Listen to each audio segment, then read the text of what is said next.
परमात्मा की लाठी में आवाज नहीं होती। एक साधु वर्षा के जल में प्रेम और मस्ती से भरा चला जा रहा था कि साधु ने एक मिठाई की दुकान को देखा जहां एक कढ़ाई में गर्म दूध उबाला जा रहा था, तो मौसम के हिसाब से दूसरी कढ़ाई में गर्मा गर्म जलेबियां तैयार हो रही थीं। साधु कुछ क्षणों के लिए वहां रुक गया।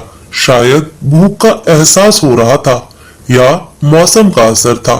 साधु हलवाई की भट्टी को बड़े गौर से देखने लगा।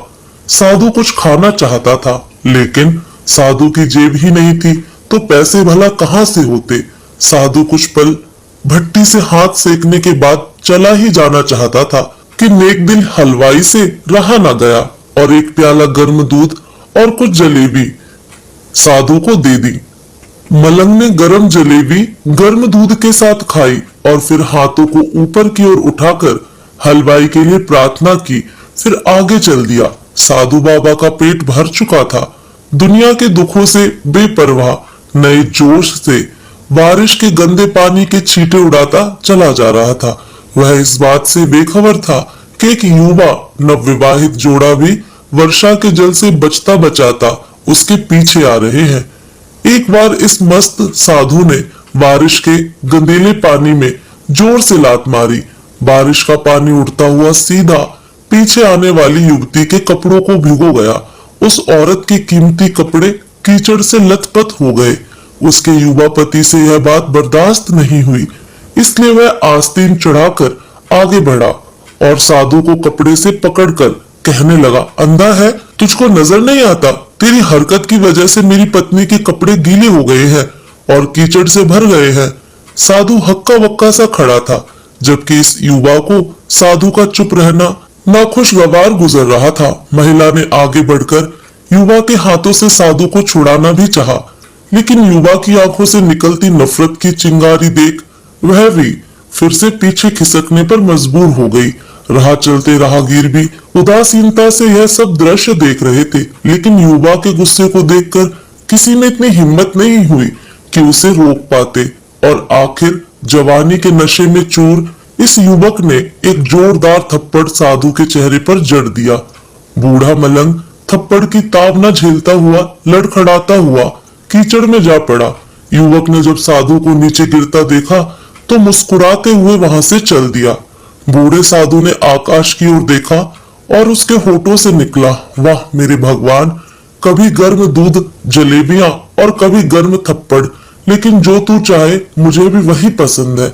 यह कहता हुआ वह एक बार फिर अपने रास्ते पर चल दिया।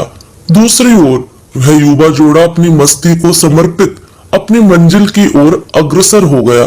थोड़ी ही दूर चलने के बाद वे एक मकान के सामने पहुंचकर रुक गए। वह अपने घर पहुंच गए थे। वह युवा अपने जेब से चाबी निकालकर अपनी पत्नी से हंसी मजाक करते हुए ऊपर घर की सीढ़ियां तय कर रहा था। बारिश के कारण सीढ़ियों पर फिसलन हो गई थी। अचानक युवा का पैर फिसल गया और वह सीढ़ियों से नीचे गिरने लगा।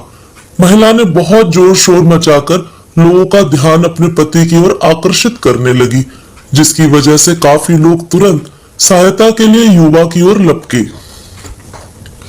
लेकिन देर हो चुकी थी। युवक का सिर फट गया था और कुछ ही देर में ज्यादा खून बह जाने के कारण इस नौजवान युवक की मौत हो चुकी थी।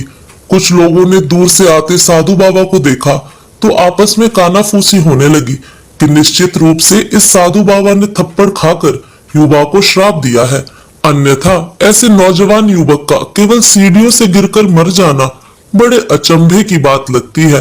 कुछ मनचले युवकों ने यह बात सुनकर साधु बाबा को घेर लिया। एक युवा कहने लगा कि आप कैसे भगवान के भक्त हैं जो केवल एक थप्पड़ के कारण युवक को श्राप दे बैठे। भगवान के भक्तों में रोष व गुस्सा हरगिज नहीं होता। आपको जरा सी असुविधा पर भी धैर्य न कर सके। साधु बाबा कहने लगे, भगवान की कसम, मैंने इस युवा को श्राप नहीं दिया। अगर आपने श्राप नहीं दिया तो ऐसा नौजवान युवा सीढ़ियों से गिरकर कैसे मर गया? तब साधु बाबा ने दर्शकों से एक अनोखा सवाल किया कि आप में से कोई इस घटना का चश्मदीद गवाह मौजूद है? एक युवक ने आगे बढ़कर कहा, हाँ, मैं इस सब घटना का चश्मदीद गवाह हूँ। साधु ने अगला सवाल किया, मेरे कदमों से जो कीचड़ उछला था क्या उसने युवा के कपड़ों को दागी किया था? युवा बोला नहीं, लेकिन महिला के कपड़े जरूर खराब हो गए थे। मलंग ने युवक की बाहों को थामते हुए पूछा। फिर युवक ने मुझे क्यों मारा? युवा कहने लगा, क्योंकि वह युवा इस महिला का प्रेमी था और यह बर्दाश्त नहीं कर सका कि कोई उसकी प्रेमिका के कपड़ों को गंदा करे, इसलिए उस युवक ने आपको मारा। युवा की बात सुनकर साधु बाबा ने एक जोरदार ठाका बुलंद किया और यह कहता हुआ वहां से विदा हो गया। तो भगवान की कसम, मैंने श्राप कभी किसी को नहीं दिया, लेकिन कोई है जो मुझसे प्रेम रखता है। अगर उसका यार सहन नहीं कर सका तो मेरे यार को कैसे बर्दाश्त होगा कि कोई मुझे मारे? और वह इतना शक्तिशाली है कि दुनिया के बड़े बड़े राजा भी उसकी लाठी से डरते हैं। उस परमात्मा की लाठी दिखती नहीं और आवाज भी नहीं करती, लेकिन पड़ती है तो बहुत दर्द देती है। दोस्तों, हमारे कर्म ही हमें उसकी लाठी से बचाते हैं। बस कर्म अच्छे होने चाहिए। आपको ये कहानी कैसी लगी? कमेंट करके जरूर बताएं।